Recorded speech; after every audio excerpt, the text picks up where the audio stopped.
you're going to find out that not one thing that my dad, the greedy framer, said was true in the least bit, but that each and every single thing that he said in early April 2026 was a lie once again. And that's exactly what they found out. They found out that every single thing that my dad, the greedy framer, said in April 2026 so abusively, while abusing every single person in the courtroom, yelling at them, berating them, were all lies. This was the fourth lie that they made altogether. And now the fifth one was recently Ibrahim, the greedy framer, just recently, last week or so, started making another lie against me, same exact way, and now he was caught with the fifth lie. And obviously, these aren't 5 lies, these are 5 set of lies. Each one of those lies has a lot of lies inside of them. So when law enforcement is trying to, they're trying to frame me for the wedding incident in 2023, they have to have subsequent lies to go along with it. How I got to the wedding, who took me to the wedding, what I was doing at the wedding, how I came upon the crime, how I committed the crime, every single thing of that process. There has to be multiple lies. Same thing with November 20th, same thing with early January 2026. These lies have to be, it's not just one lie, it's major lies, a lot of lies inside of it. So yeah.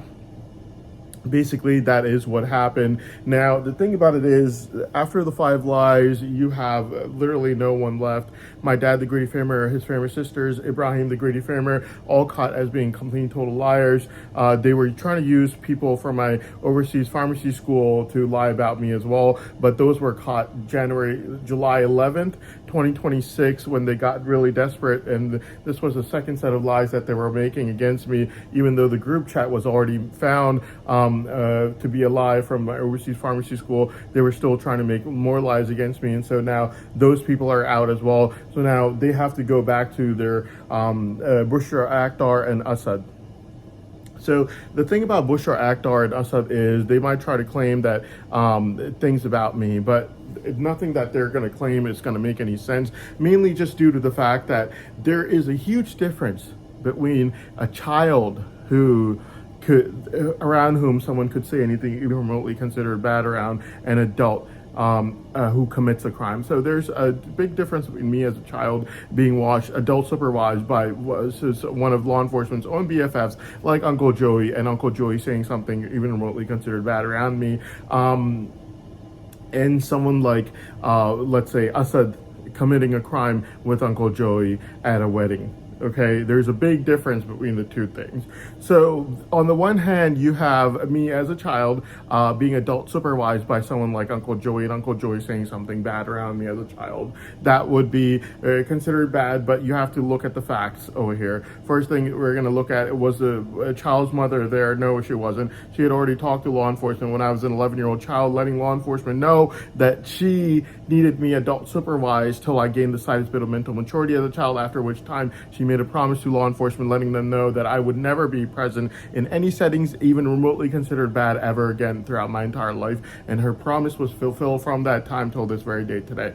She made sure of it, and it was not because of us being tipped off, since if we were tipped off, then we would have been tipping off. And you know how guilty person's conscience is. You saw my dad in 2011, the entire circus was taken out in overnight. So a guilty person's conscience is that if someone was even remotely saying anything remotely considered bad, they would have stopped immediately. But that's not what happened. What happened was they were only stopped after they started running sex schemes and money fraud with law enforcement. So it wasn't us tipping anyone off. It wasn't us knowing about it. It was law enforcement.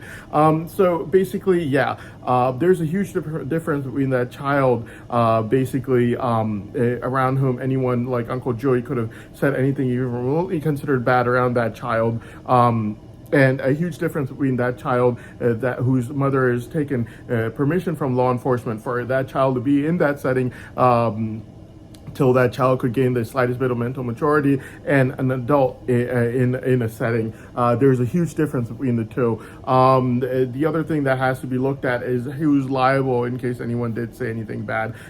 According to the court of law, the children are not held liable, which means that adults are. So the adult would be someone like Uncle Joey, who would say something bad around the child, and then you have the child's mother. Was the child's mother present? No, she wasn't. In fact, the child's mother had already taken permission from law enforcement from before, letting law enforcement know that she was going to have the child adult supervised for a while until the child gained the slightest bit of mental maturity as a child, after which time the child would never be seen in any settings, no longer needed ever again. And that is exactly what happened. Now, that setting is very different, where a child is there, but child is there with permission from law enforcement. Child is there, but child is not there committing any crimes. Child is there, but child does not commit any crimes. The child is there, but the child's mother is not there, and the mother has already taken permission from law enforcement for the child being there, till the child gains the slightest bit of mental maturity as a child, and he's no longer needed to be adult supervised anymore. Like how my mother said on February 15th that she could not leave me at home alone when I was a child due to being scared that I might run out of the door alone. Basically, yeah. So that is what used to happen. That is what happened. But the fact of the matter is that setting is very different from the setting where we have someone like Assad committing crimes with someone like Uncle Joey. Let's say there's a wedding and Assad commits a crime with Uncle Joey. It's a major crime, and we know for a fact that the crime of the wedding crime was a major crime. We also know that the wedding crime was something that Assad obviously had a part in, since Assad was always there with all the adults. We also know for a fact that Assad knew about other crimes that could have been occurring or happening that I could not even have known about, since poverty was a blessing in disguise for me, and all me and my mother ever did was we worked hard throughout our entire life. So basically that is what happened. So basically there's a wedding that occurs and there's a heinous crime that occurs. Assad commits a crime. Let's say he commits it with someone else like Uncle Joey. What ends up happening is there's a crime that occurred. Assad committed it. Uncle Joey committed it. The wedding takes place, and the entire wedding, Assad is speaking with the other people that committed the crime along with him. Yeah, we also know that the wedding crime was a heinous crime. The reason we know this is due to the fact that right when they were trying to frame me for the wedding crime, I remember one time they were using, so I came back from Saudi Arabia and they tried to bludgeon my head so that they could damage my brain savant. And what ended up happening was I saw on YouTube while they were trying to frame me, what ended up happening was after I came back from Saudi Arabia, they used severe mental torture on me so that I couldn't say anything to defend myself, and then they would use severe mental torture so I couldn't talk or say anything to defend myself.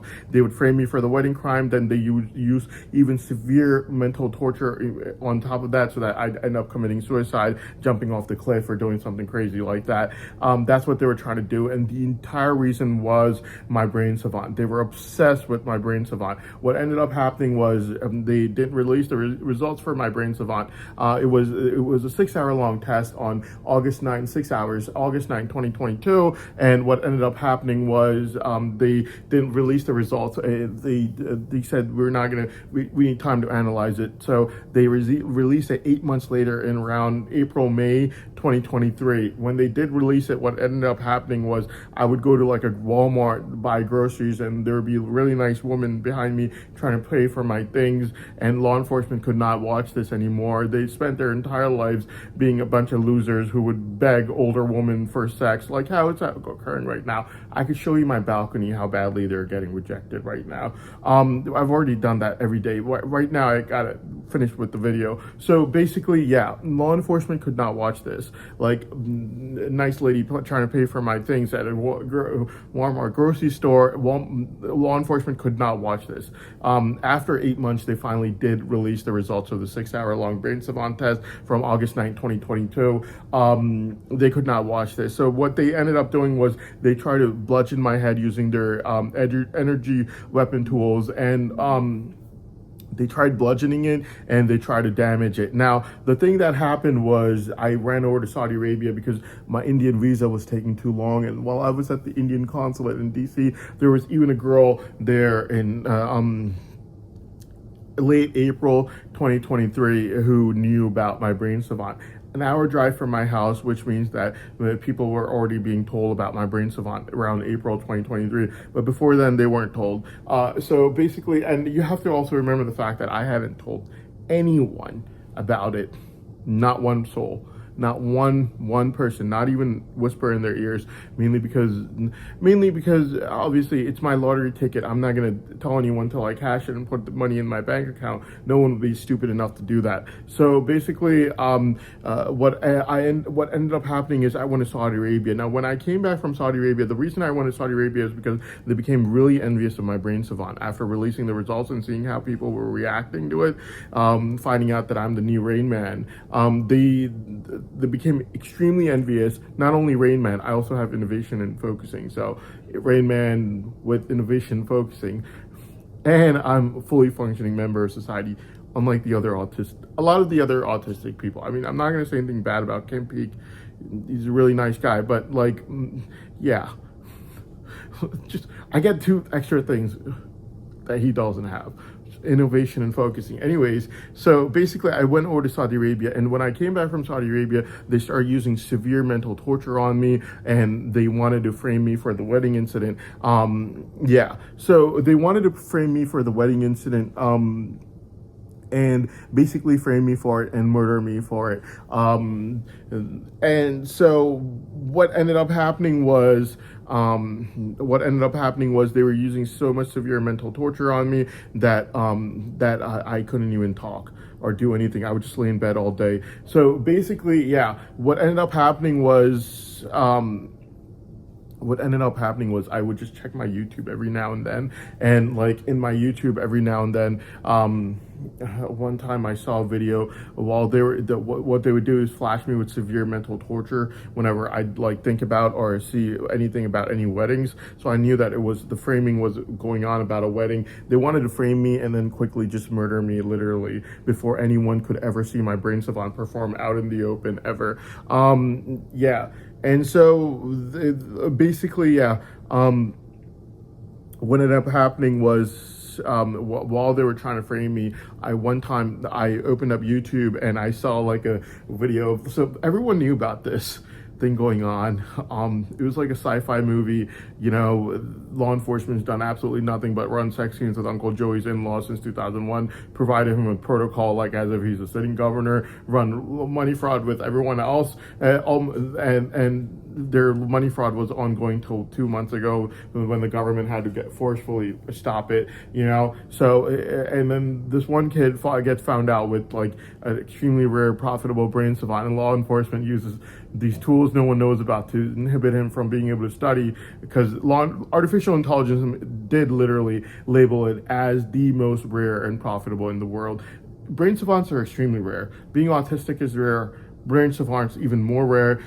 The kind of brain savant I have, it's all over money. It's innovation, focusing, and instantaneous photographic memory. It's it was made for making money. I'm not even joking.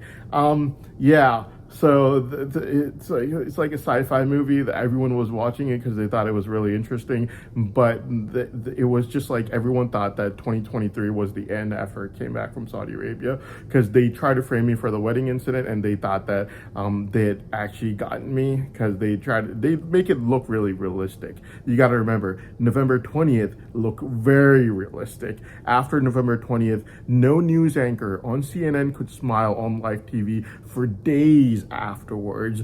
I was in Russia for the 25-day challenge, and even the hotel guard would just look at me like that, I would just look back and you don't know what the story's about, man. It's not about what you think it is. They make it look really realistic. November 20th, they made it look extremely realistic. So basically, even though it's false testimony, November 20th crime and setting didn't even exist. Law enforcement knew it didn't exist, and they were trying to frame me out of their extreme envy of my brain savant. They made it look really realistic, and everyone bought it.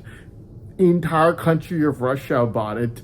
So yeah, everyone bought it. Everyone on CNN bought it. Governor Josh Green on November 27, 2025, he's like, we got to get to the bottom of this. Confusion is the enemy. Like it was just like everyone bought it. Okay, that's how they make their false testimonies. They make it look really real, and it's only going to be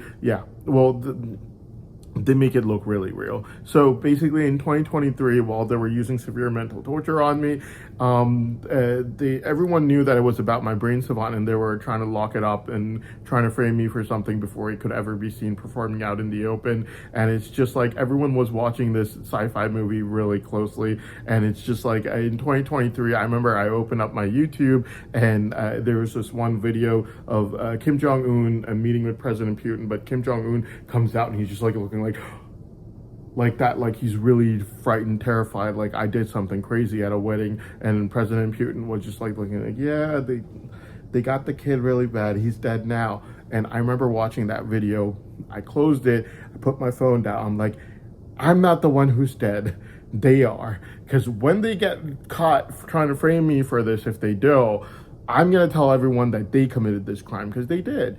If they know about a crime that was committed, that they have to obviously know about, since they're showing this to people very high up in the government. So it has to be a real crime, and someone has to have had committed it, which means that law enforcement must have had to cover it over, which means that law enforcement committed this crime. And now I knew of a heinous crime that law enforcement committed and not me, since I didn't even have money to go to any weddings. Poverty was a blessing in disguise for me. My mother didn't have the money to take me to any weddings when I was growing up as a child. So everyone else was definitely guilty, including law enforcement, who obviously covered it over for their BFFs. Law enforcement, you got to remember, is not going to care about crimes. That's not what their job is. Law enforcement's job is to get sex from people like Uncle Joey's in-laws. Then they take that sexual favor from them and they provide other favors for people that those in-laws of Uncle Joey say that they should provide it for, mainly Uncle Joey. And they're going to provide Uncle Joey with top-notch intelligence on me, so Uncle Joey could get the best sex scheme ad ever. Then the women are going to go crazy over this uncle who is just like Uncle Joey from Full House. That's why we call him Uncle Joey. Okay, and then they're going to provide him with the best protocol that a sitting governor would come to envy at a funeral in November 2023. Okay, so that's what law enforcement's job is. Law enforcement's job is not doing any sort of investigation. Law enforcement's job is to cover over the crimes and then become BFFs with the criminals in the crime scene, and then the criminals in the crime scene now owe law enforcement because law enforcement covered over the crime for them. So now the criminals in the crime scene run sex schemes and money fraud for law enforcement. They both work together on this, and those criminals, believe it or not, would be people like Assad. Okay, and people like Assad would commit that crime, and they would literally be present in the crime scene. They would commit the crime. Then after the crime, they would be present in the wedding, speaking with the people who committed the crime, putting some of the weight off their chest to that person. And yeah, that's what would happen. That's what law enforcement's job is. Law enforcement's job is not investigating any kind of crimes. Law enforcement's job is making BFFs that would help them find sex and help them find money and get contacts for people that basically help law enforcement in these kinds of things for fraud and things of that sort in nature. And at the end of the day, law enforcement would frame people like me for those crimes that I would have absolutely nothing to do with. So someone like Uncle Joey, let's say he committed the wedding crime, I would not see Uncle Joey since I was I had not even gained the slightest bit of mental maturity yet in life. And we know this for a fact due to the fact that my mother said in the phone conversation from Russia that as soon as she saw the chat that Uncle Joey had, I was never seen around him. So let's say Uncle Joey commits the wedding crime with Assad. Assad would definitely be present there, always. And they both get together, they commit the crime. Assad knows about the crime, and what ends up happening is during the wedding, Assad and Uncle Joey both talk together throughout the entire wedding about the crime, how they're changing the weight off each other. They're telling each other, like, don't worry, no one's ever gonna find out about this, you don't have to worry about this, that sort of thing, and then the wedding is over, but the entire wedding, Assad and Uncle Joey talk about the crime. What law enforcement does is, someone like me with an extremely rare brain savant, that law enforcement was forced to see some woman trying to pay for my things only because she wanted me for her daughter finding out about it, law enforcement is now going to use that envy to try to frame me for that wedding crime, even though I would have absolutely nothing to do with it. And law enforcement would confess right before trying to frame me that I have nothing to do with it, and they know for a fact that I have nothing to do with it. So that's what crimes are used for. Crimes are not used for investigating or prosecuting criminals. Obviously not. Those criminals like Assad and Uncle Joey, law enforcement could become BFFs with. Uncle Joey has in-laws that could provide law enforcement with sex. Law enforcement is going to use that. Assad has a Range Rover that, let's say, law enforcement wants to use every now and then. Law enforcement is going to use that. All these kinds of things, law enforcement is going to profit off of their BFFs and people that they know as criminals that they could profit off of. Law enforcement there's not going to be an investigation of these criminals. Obviously not. These criminals help law enforcement commit the crime, help law enforcement benefit them in different ways in terms of sex, in terms of money, in terms of favor. And these people are incredibly corrupt.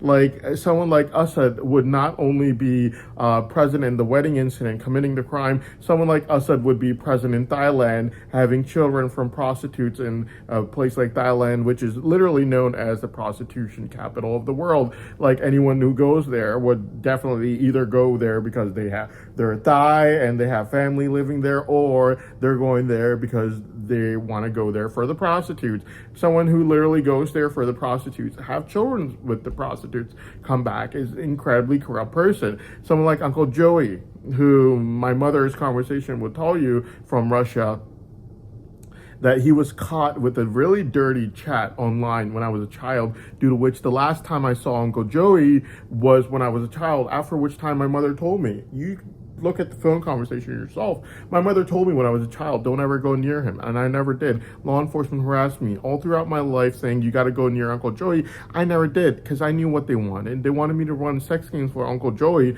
by using an ad so that Uncle Joey could be the nice Uncle Joey from Full House, which he wasn't. Okay, so the last time I saw Uncle Joey was when I was a child. Okay, so that is basically what happened. Yeah, so by the way, this little shower thing is something that law enforcement's own BFF right next door uses, and then they use these drugs so that I lose my train of thought and I can think properly, and then they use this shower thing to try to confuse me, only because they're so guilty, basically. So basically, the thing about it is just the fact that, so yeah, Uncle Joey, it's highly ironic that the reason I made this video is to try to show to the courts that it's highly ironic that someone like Assad would be narrating in a trial against me when Assad would be found to have committed the wedding crime with, let's say, Uncle Joey, and Assad and Uncle Joey are out there running around together. They're both running their own sex schemes in different ways, providing favors for law enforcement in different ways, and they have complete immunity from prosecution whatsoever, investigation, or anything of that sort of nature, despite them having committed crimes, knowing about crimes having been committed. Both have done so as adults, and there's no investigation done on them. Both of them, if they if either one of them would have committed any crimes, let's say Uncle Joey committed the wedding crime, Assad would know about it. Assad committed the wedding crime, Uncle Joey would know about it. They're both working together in criminal activity. They both know about each other's crimes. They both know about them as adults. We know they know about it, and they never report each other. They commit crimes with each other. They're seen at weddings speaking with each other about crimes, and at the end of the day, Assad just shows up at courtroom to try to say that it's my fault that some adult around me, like Uncle Joey, would have said something even remotely considered bad around me that could even remotely be considered bad. Despite the fact that I was a child, I could not report anything. Assad could as an adult. I was a child and I never committed any crimes. Assad did commit crimes as adults.